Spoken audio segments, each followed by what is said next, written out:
Espírito Santo. Mais uma aula do nosso curso, né? Prometeu a Religião do Homem, um estudo da obra do Padre Álvaro Caldeirão.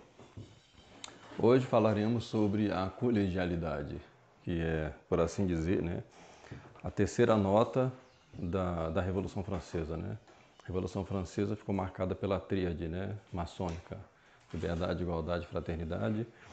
E essa tríade maçônica que vigora, né, na modernidade, que é a base do Estado moderno e das constituições modernas, ela também entrou na igreja, né? Primeiramente nós vimos que a ideia de fraternidade universal, através da unidade do gênero humano, né, entrou na igreja pelo ecumenismo. Depois nós vimos que a ideia de liberdade entrou na igreja pela ideia de liberdade religiosa. E agora a colegialidade, né, fechando assim essa tríade, né, com a ideia de igualdade, que é o senso, né, da democracia moderna. Essa democracia que nós falaremos um pouco nessa aula, essa democracia que é fundamentada numa grande mentira, nós já vimos na aula passada, né? E o principal alvo era a monarquia, né? Por quê? Porque, primeiramente, que nós vamos ver durante essa aula, né, que a forma de governo mais saudável é a forma monárquica. E que nosso Senhor Jesus Cristo, quando instituiu, né, a sua igreja, ele quis para a sua igreja também essa forma de governo, né, a forma monárquica. Hierarquicamente, né, vertical, e o vigário de Cristo, o Papa, né, sendo uma espécie de monarca, uma espécie de rei. Por isso usava, né, a tiara que representava isso, né. Nós vimos que desde o surgimento, né, do humanismo, o primeiro ataque contra a autoridade eclesiástica feito pelos humanistas, né, e como consequência nós vamos ter a reforma protestante. A reforma que eu falo aqui, né, é sempre tomar cuidado com essa palavra, né, o melhor dizendo é revolução protestante, né, que toda reforma visa, né, um retorno à sua forma original, e não é o caso, né.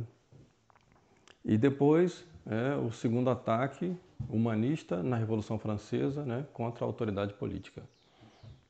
E como não pode haver, né, liberdade propriamente dita sem uma autoridade, então inventa-se, né, a democracia. A democracia como sendo uma autoridade a favor dessa liberdade. Mas nós já vimos na aula passada que isso é um simulacro, né? Mas, no entanto, durante o século XIX, o século das revoluções liberais, essa ideia de democracia, ela vai maturando, ela vai crescendo a tal ponto que vai dominando as mentalidades, inclusive dentro da própria igreja, né? Então nós temos ali o catolicismo liberal, né, o pensamento liberal, já como consequência da Revolução Francesa. E a Revolução Francesa, vocês vão lembrar que ela procurou estabelecer uma divisão entre a Igreja e o Estado, né, com a Constituição Civil do Clero, já com essa ideia, né, de eliminar essas duas colunas, né, que era o trono, né, e o altar. Então, na Revolução Francesa, eles vão eliminando o trono e depois vão visar exatamente, né, no governo da igreja, eliminar também o trono, né, ou seja, a monarquia que havia, né, na igreja, e depois eliminar também o altar, né? Nós vamos ver talvez na próxima aula, né, que é a ideia dessa revolução litúrgica, né, da Missa Nova. Então, para esses liberais do século XIX, o que restava de monarquia sã, né, naquele período ali, nós estamos falando aqui agora do final do século XIX, entrando no século XX, né, era exatamente a monarquia católica. As outras monarquias que haviam na Europa, elas foram, né, gradativamente sendo implodidas, né. E o que restava de monarquia vai ser finalmente depois abatido na Primeira Guerra Mundial. E, no entanto, a Igreja Católica ela conservava ainda essa coesão, né, de regime monárquico. Não como os modernos queriam, né? Nós vamos ver depois que para o sistema liberal democrático, né, eles não excluem a democracia, mas tem que ser uma democracia ao modo deles. E a Igreja Católica naquele momento ali, final do século XIX, ela estava muito longe de se adequar a esse modelo democrático, né? Então, por isso que os liberais, dentro da igreja, já acusavam o governo da igreja de ser uma monarquia anacrônica, ou seja, uma monarquia fora do tempo, uma monarquia que já não está mais de acordo com as demandas daquele tempo, né?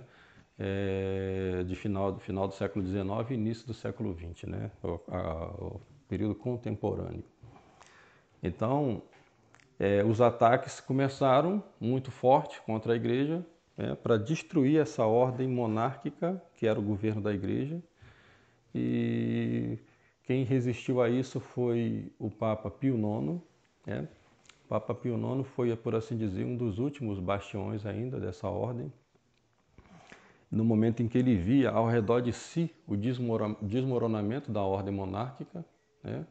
Por um lado, as duas Sicílias, né, ao sul da Itália, isso no processo de unificação da Itália que a gente conhece hoje, né, como Itália, né? E, então, um monarca verdadeiro ao sul, né? E ao norte, uma monarquia que já estava aos moldes dessa democracia moderna. Então, o Papa Pio IX foi ficando isolado, principalmente depois da queda da monarquia das duas Sicílias, até depois, né, se tornar um prisioneiro dentro daquela própria região, que mais tarde seria o Estado do Vaticano. Então, o Concílio Vaticano I, que acontecia nesse período, né, e vai ser interrompido por causa dessa guerra e da Guerra Franco-Prussiana, ele vai estabelecer essa forma de governo monárquica da igreja. Ele vai reafirmar isso, né, através desse documento, Pastor Aeternus, né? E esse é o documento, né, que proclama a infalibilidade papal. E nós vamos ver que os liberais nesse concílio, né, ficaram bastante furiosos com essa proclamação desse dogma da infalibilidade papal. Porque justamente o que eles queriam, né, era enfraquecer o Papa em favor de um regime democrático. Então, por isso que eu disse lá numa outra aula lá atrás, né, como que o Concílio Vaticano II, ele não está em continuidade de forma nenhuma com o Concílio Vaticano I, né? Que o que o Papa João XXIII faz é encerrar o Concílio Vaticano I e abrir um novo concílio, né? E esse concílio que ele abre, o Vaticano II, está em conformidade, está em continuidade com esses ideais, né, maçônicos, revolucionários, de democratização da igreja. Então, a igreja até aqui, né, 1870, ela resistia, mantendo assim, né, em torno de si, em torno do Papa, essa ideia de monarquia constituída por nosso Senhor Jesus Cristo. Mas aconteceu alguma coisa que foi enfraquecendo essa posição. Ela tinha sido fortalecida aqui, por esse documento, Pastor Aeternus, né? Marcado terreno. Era o que restava de monarquia propriamente dita, né, no mundo, era a monarquia católica. E aqui tinha se reforçado isso. Mas aconteceu alguma coisa, né, que enfraqueceu essa posição da igreja, né? E se pode se apontar várias causas para isso, mas a principal, né, sem dúvida nenhuma, é a política de Hahnemann, né? Essa política de Hahnemann com o Papa Leão XIII. O Papa Leão XIII propondo uma espécie, né, de entendimento com os regimes democráticos, republicanos da época, né? ele vai favorecer aos bispos liberais.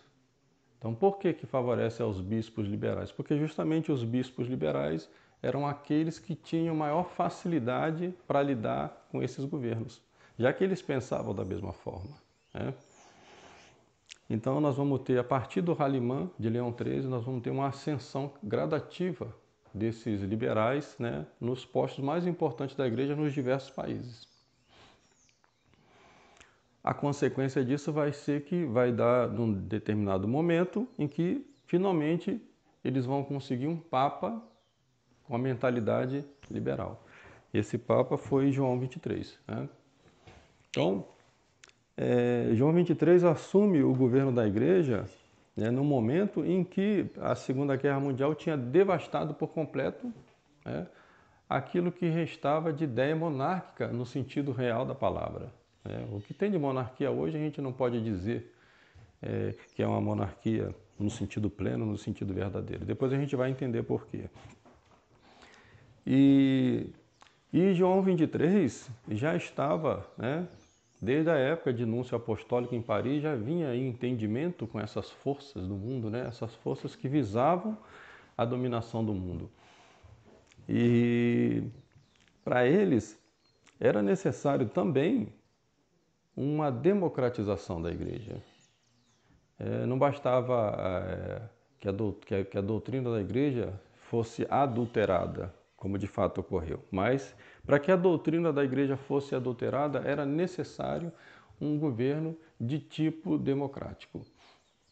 Então essa proposta foi apresentada ao Papa João 23, logo que ele assumiu. E quem apresenta essa proposta a ele é o historiador judeu Júlio Isaac, e o Papa João 23, então, ele vai dar a deixa, né? Ele vai dizer, bom, é necessário que se mude, né, o regime de governo da igreja. Isso só pode ser feito através de um concílio. Então aqui a gente entende, né, que também a ideia de um concílio foi justamente para destruir essa autoridade monárquica vertical da igreja e do Papa. E só não foi destruído por completo porque os planos não saíram exatamente como eles planejavam, né?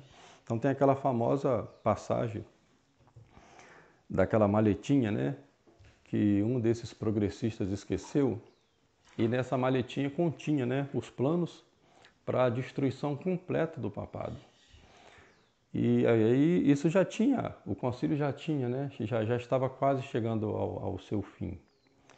E então o Papa Paulo VI, quando tomou conhecimento, né, isso é engraçado isso, né, porque para a gente entender um pouquinho da mentalidade liberal, né, e o Paulo VI era um liberal convicto, né, fica difícil para a gente dizer exatamente, né, o grau de intencionalidade dele na destruição da igreja, né? Porque, de certa forma, nos parece que ele de fato acreditava que estava fazendo um bem para a igreja, né? A tal ponto que dizem as testemunhas que quando ele leu esses documentos nessa maletinha, ele chorou.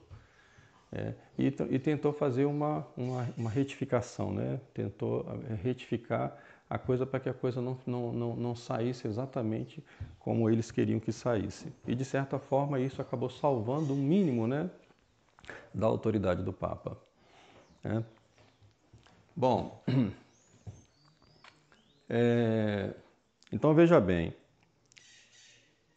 para o sistema democrático moderno, né, nós já vimos que é uma grande fraude.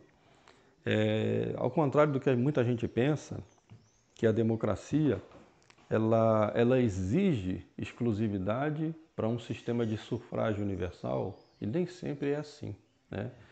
Ela também permite um sistema monárquico, né? Mas nós temos isso, né, no caso da Inglaterra. O caso da Inglaterra é um caso modelo para que a gente entenda isso, né? E é por isso que para os conservadores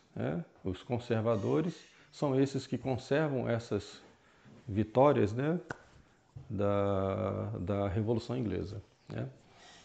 Então, a Revolução Inglesa ela se dá desta maneira, um regime monárquico que perde o seu poder em função de um modelo parlamentar.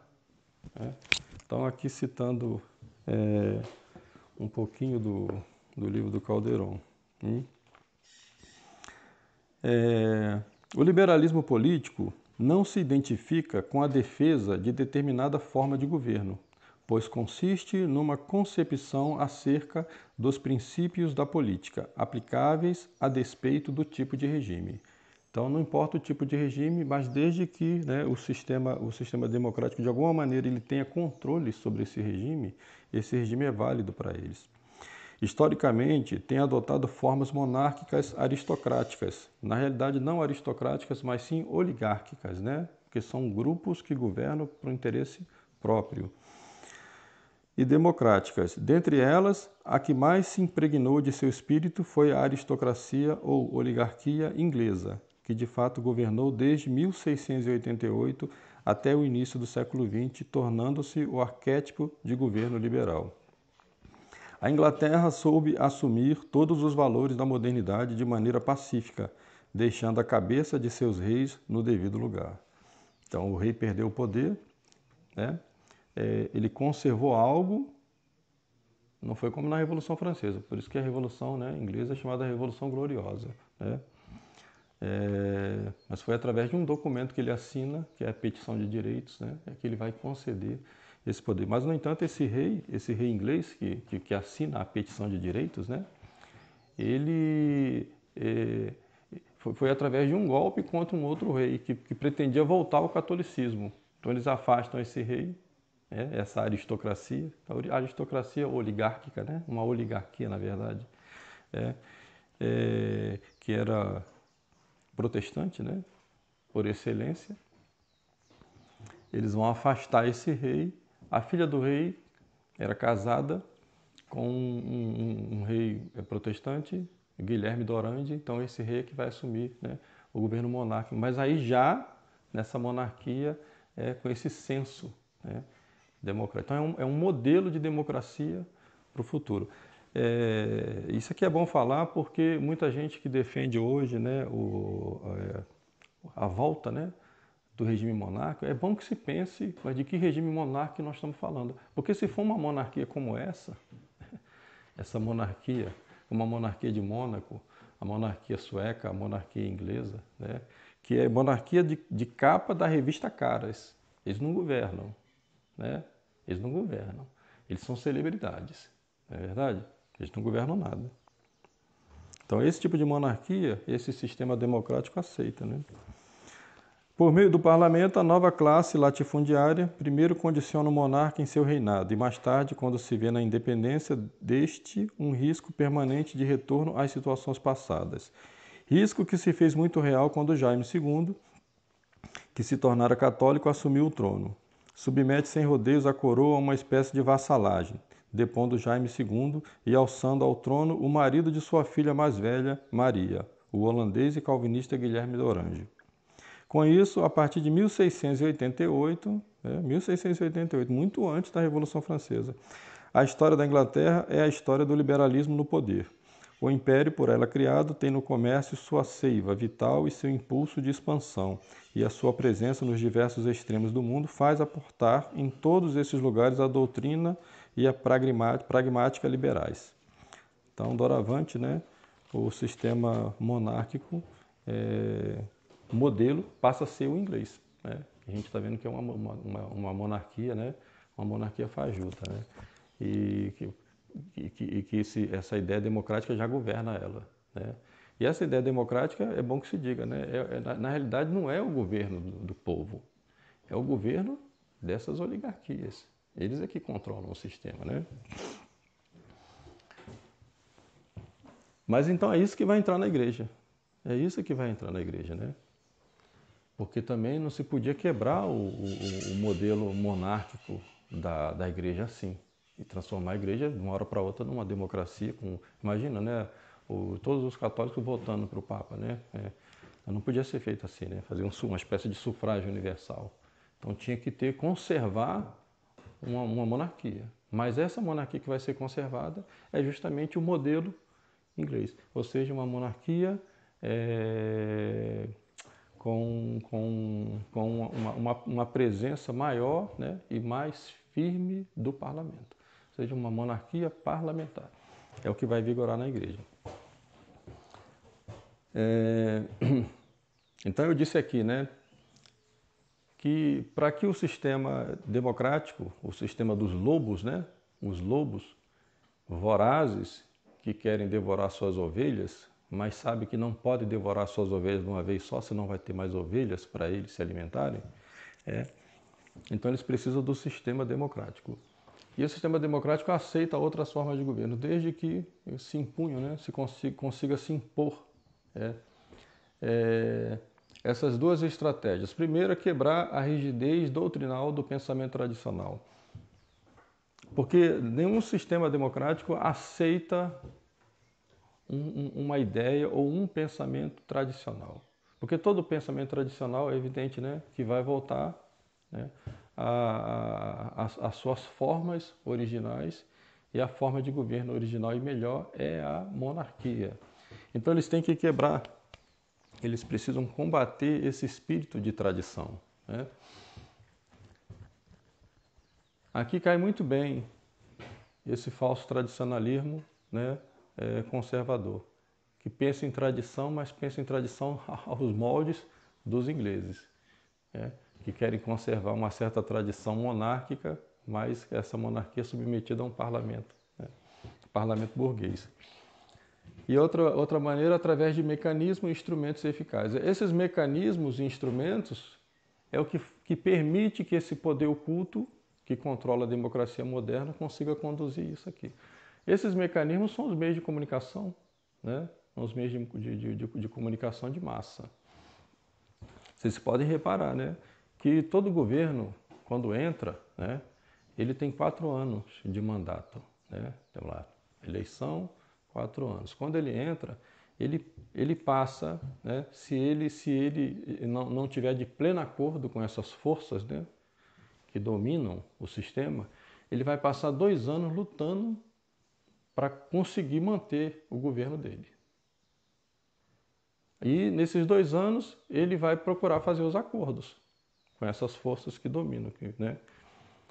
E então é 2 anos perdidos, porque é 2 anos de luta para ele tentar conseguir se manter. E depois dos 2 anos que restam, os acordos já foram feitos, ele vai simplesmente seguir adiante, né? Então, e 4 anos passados, passam-se 4 anos e muda o governo, né? Muda o governo. Se ele estiver indo bem, se servindo aos interesses dessas oligarquias que dominam, né, o sistema democrático, ele vai permanecer por mais 4 anos no sistema de reeleição. Caso contrário, ele vai sair, né? Então a coisa fica sempre assim, né?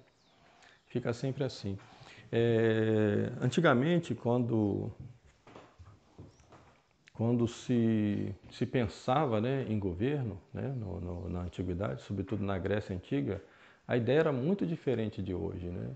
Porque o sistema democrático liberal, ele arruinou tanto as inteligências que as pessoas não conseguem mais pensar saudavelmente. E antigamente as pessoas pensavam ainda, né? Então, toda a sociedade maior era um reflexo de uma sociedade menor. A gente fala uma sociedade autossemelhante, né? Então, o modelo monárquico, na realidade, a essência do modelo monárquico, ela está na própria família. Então, o pai, o rei, a mãe, a rainha, e os filhos são, né, os herdeiros. É por isso que na Grécia, a mesma palavra que se usava para o pai de família, se usava para o rei, o basileu, né?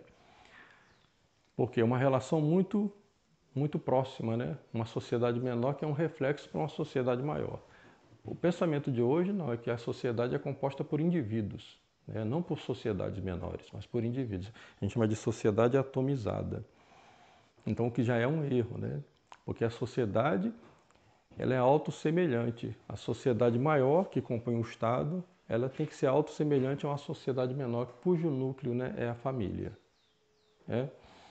Então, na antiguidade, essas famílias, né, elas tinham como seu rei, cada rei, o chefe de família, né?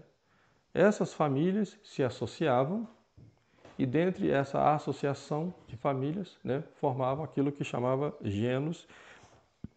Cada gênos tinha um líder, um chefe, que era escolhido entre esses diversos pais, né? Esse ia ser um chamado eupátrida. Depois, o outro gênus, outro eupátrida. E aí formava-se então um conselho de eupátridas. Eupátrida significa bem-nascido, né? Um conselho de sábios. Desse conselho de sábios, escolhia-se um para governar e aí formava a chamada frátria. Depois, as frátrias, cada frátria tinha um chefe, né? Que por sua vez representavam os gênos, que por sua vez representavam as famílias. Está vendo como é que a coisa vai de um núcleo, né, para uma coisa mais complexa, a finalmente chegar na polis. Então, né, esse conselho de sábios, agora das frátrias, vão formar uma monarquia. Primeiramente formavam uma aristocracia, né, que é esse grupo de sábios, para depois formar a monarquia.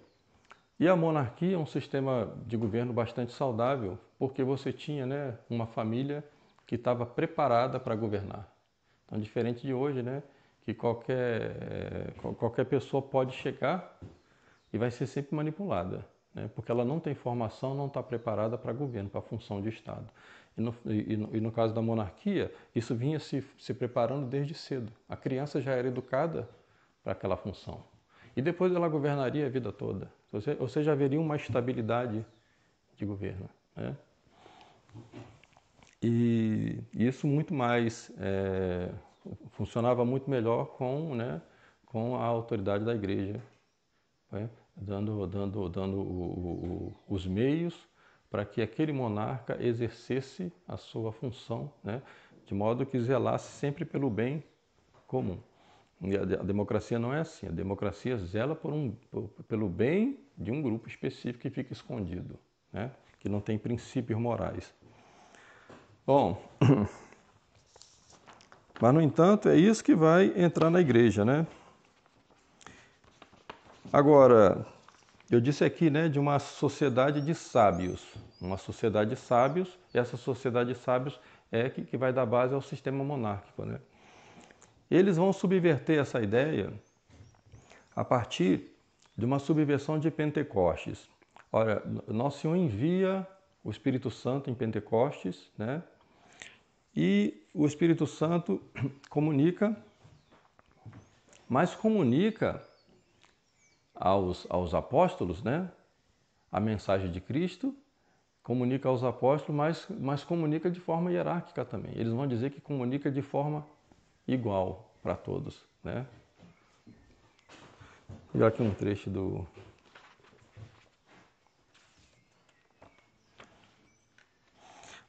Vamos ver primeiro como que se define o primado, né, pelo Concílio Vaticano I. Ensinamos, pois, e declaramos, segundo o testemunho do Evangelho, que Jesus Cristo prometeu e conferiu imediata e diretamente o primado de jurisdição sobre toda a Igreja ao apóstolo São Pedro. Isso aqui é o Concílio Vaticano I. Né? A esta doutrina tão clara das Sagradas Escrituras, tal como sempre foi entendida pela Igreja Católica, opõe-se abertamente às sentenças perversas daqueles que, desnaturando a forma de governo estabelecida na Igreja por Cristo Nosso Senhor, negam que só Pedro foi agraciado com o verdadeiro e próprio primado de jurisdição, com exclusão dos demais apóstolos, quer tomados singularmente, quer em conjunto. Igualmente se opõem a esta doutrina os que afirmam que o mesmo primado não foi imediata e diretamente confiado a São Pedro mesmo, mas à Igreja, e por meio desta a ele como ministro dela. Pois é exatamente isso que o Vaticano I condena, que o Vaticano II vai fazer. Então o Vaticano I diz que o primado de toda a Igreja foi dado a São Pedro. Depois ele vai comunicar isso aos seus sucessores. Eles vão dizer que em Pentecostes o Espírito Santo deu esse primado a toda a igreja. Mas aqui a gente tem que retomar a ideia de igreja que eles têm. Quando eles falam igreja, eles não estão mais falando de igreja católica. Isso é muito importante a gente, né, ter em mente, a gente não pode esquecer disso. Quando eles falam igreja, eles estão falando de igreja de Cristo. E a igreja de Cristo, ela subsiste na igreja católica. Portanto, né, a igreja católica, ela faz parte da igreja de Cristo, mas ela não é a igreja de Cristo. E a igreja de Cristo, então, seriam o quê? Seriam todos os crentes, todos aqueles que professam de alguma forma a fé, né, em Jesus Cristo, Salvador, e na Santíssima Trindade. Então, isso inclui os protestantes, isso inclui os cismáticos ortodoxos. Né? Então, essa ideia de igreja que eles têm, essa ideia ampla. Né? Então, quando eles falam, então, o Pentecoste comunicou a toda a igreja, ao povo de Deus. Nós vimos na aula passada, entendeu? Então, isso faz com que o sistema democrático, né, igualitário, entre na igreja. Nós somos todos iguais, certo? Então, não é o Papa que comunica, né, essa doutrina para os bispos. Né? Os bispos em conjunto com o Papa. Os bispos em conjunto com o Papa são iguais. Né? Lumen Gentium expõe a doutrina sobre o episcopado em seu capítulo 3, e a primeira coisa a ser notada aí é que isto se faz depois de ter tratado no capítulo 2 sobre o povo de Deus. Lembra que nós falamos já na aula passada essa ideia de povo de Deus. Né? É algo muito significativo. Jesus Cristo teria instituído primeiro o novo povo sujeito do sacerdócio popular e da missão comum, e depois teria feito a distinção entre a hierarquia, com o sacerdócio ministerial e os simples leigos. Não é a hierarquia, mas o povo sacerdotal como um todo, ou seja, o povo igreja, né? O povo sacerdote, né? Que é o que eles dizem, né? Como um todo, que tem como fim último a dilatação do reino de Deus, sendo o germe firmíssimo de unidade, esperança e salvação para todo o gênero humano. Numa visão claramente democrática e contra toda a doutrina tradicional, contra os mesmos fatos evangélicos. Não seria a hierarquia apostólica quem constitui formalmente e unifica a sociedade eclesiástica, por ser posterior a uma sociedade e já constituída e dotada de sacerdócio e missão. Disso só se pode deduzir que a autoridade de Cristo teria sido depositada primeiro no povo de Deus e desta teria passado a hierarquia.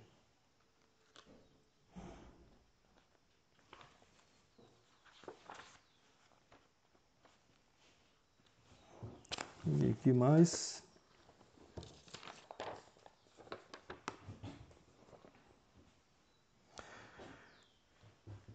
Imediatamente após o concílio, né, o Papa Paulo VI ele vai pôr em marcha isso. Então, por isso que não se pode isentar o Papa Paulo VI, né, de ser um dos principais destruidores da Igreja.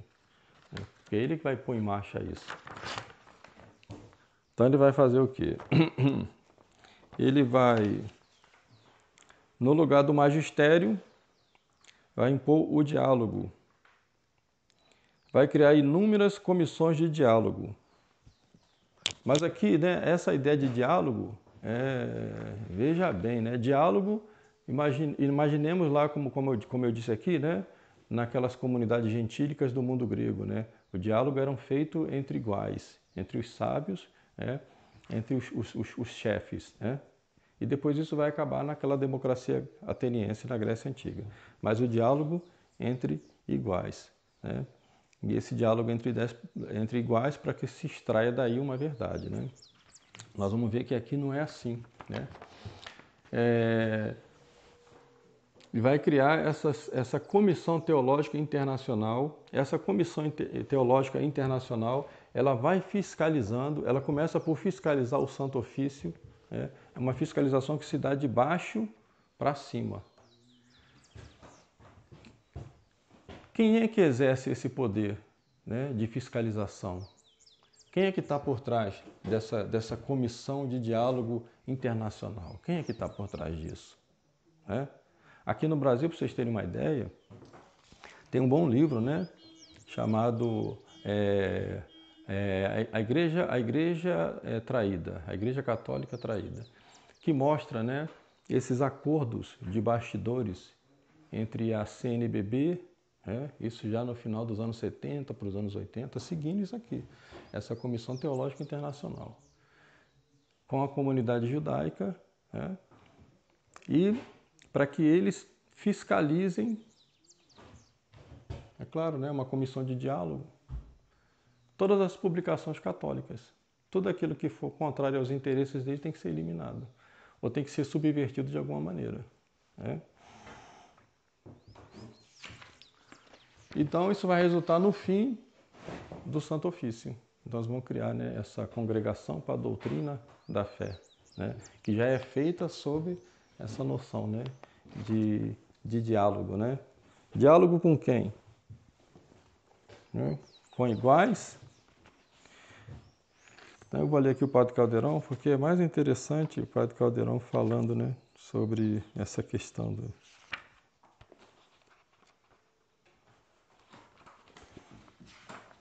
Ele trata aqui que é isso que vai caracterizar essa chamada igreja comunhão, essa igreja do diálogo.